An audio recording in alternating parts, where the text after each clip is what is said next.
অসম চৰকাৰৰ শিক্ষা বিভাগে কালি এটা অধিসূচনা জাৰি কৰা আমি দেখিছোঁ নগাঁও জিলাৰ জিলা শিক্ষা বিষয়াৰ পৰা যে অহা 26 জানুৱাৰী কাইলৈ 26 জানুৱাৰীত ৰাতিপুৱা ভাৰতৰ ৰাষ্ট্ৰীয় সংগীতৰ লগতে বন্দে মাতৰম গীতটো বাধ্যতামূলক হিচাপে সকলো শিক্ষানুষ্ঠানত গাব দিয়া হৈছে আৰু বন্দে মাতৰম গীতটো গাই পেলাই এইটো ভিডিঅ' কৰি তেওঁলোকৰ এপছত আপলোড কৰিবলৈ নিৰ্দেশ দিয়া হৈছে। কিন্তু এই বিষয়টোত আমাৰ অলপ ক'ব লগা আছে যে বন্দে মাতৰম গীতটো সকলোৱে বাকী য'ত হিন্দু শিক্ষাৰ্থীসকল আছে যিবিলাক শিক্ষানুষ্ঠানত তেওঁলোকে গাওক, আপত্তি নাই। কিন্তু যিহেতু এই গীতটোত কিছু ইয়াত মানে হিন্দু দেৱ দেৱী যেনেকৈ দুৰ্গা আৰাধনা এনেধৰণৰ কথাবিলাকো আছে আৰু ইছলাম ধৰ্মৰ যিটো ধৰ্মগ্ৰন্থ কোৰআন শ্বৰীফত আল্লাহ তালাই কৈছে যে একমাত্ৰ আল্লাহৰ বাহিৰে অন্য কোনো উপাস্যক উপাসনা কৰিব নোৱাৰি বা তেওঁলোকৰ বন্দনা কৰিব নোৱাৰি।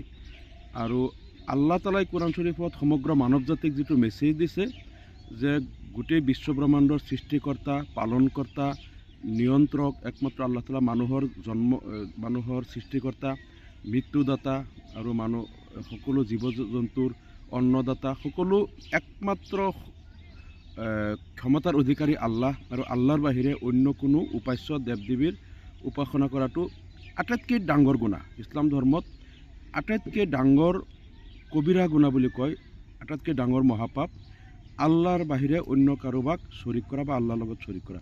গতিকে এই ক্ষেত্ৰত ইছলাম ধৰ্মৰ লোকসকলক বাধ্যতামূলকভাৱে কোনো অন্য ধৰ্মৰ দেৱ দেৱীৰ আৰাধনা কৰা বা তেনেধৰণৰ কিবা মন্ত্ৰ বা তেনেধৰণৰ কিবা ক'বলৈ বাধ্য কৰাটো আমি ভাবোঁ গণতন্ত্ৰৰ পৰিপন্থী, ভাৰতৰ সংবিধানৰ পৰিপন্থী।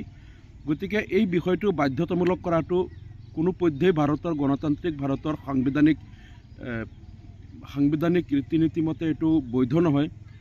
আমাৰ কথা হ'ল যে এইটো অপশ্যনেল দিব লাগে, য'ত বন্দে মাতৰম য'ত হিন্দু বা অন্য ধৰ্মৰ শিক্ষাৰ্থীসকল আছে তেওঁলোকে গাব পাৰে আৰু য'ত সকলো মুছলমান শিক্ষাৰ্থী আছে তাত অপশ্যনেল, যদি ক'ৰবাত কোনোবাই গাব পাৰে, কিন্তু বাধ্যতামূলকভাৱে এই গীতটো গাই পেলাই আপলোড কৰিব দিয়াটো এইটো এক হিচাপে ইছলাম ধৰ্মৰ ওপৰত এটা হস্তক্ষেপ আৰু ধৰ্মীয় যিটো আকিদা, বিশ্বাস বা ইছলাম ধৰ্মৰ মৌলিকতা বিনষ্ট কৰাৰ এটা ষড়যন্ত্ৰ। গতিকে এইটোৰ আমি প্ৰতিবাদ কৰিছোঁ আৰু পুনৰবাৰ এইটো যিটো চাৰ্কুলাৰ জাৰি কৰিছে যে বন্দে মাতৰম বাধ্যতামূলকভাৱে গাবই লাগিব সকলো শিক্ষানুষ্ঠানত আৰু এইটো এপছত আপলোড কৰিব লাগিব, এই নিৰ্দেশটো প্ৰত্যাহাৰ কৰিবলৈ আমি দাবী জনাইছোঁ।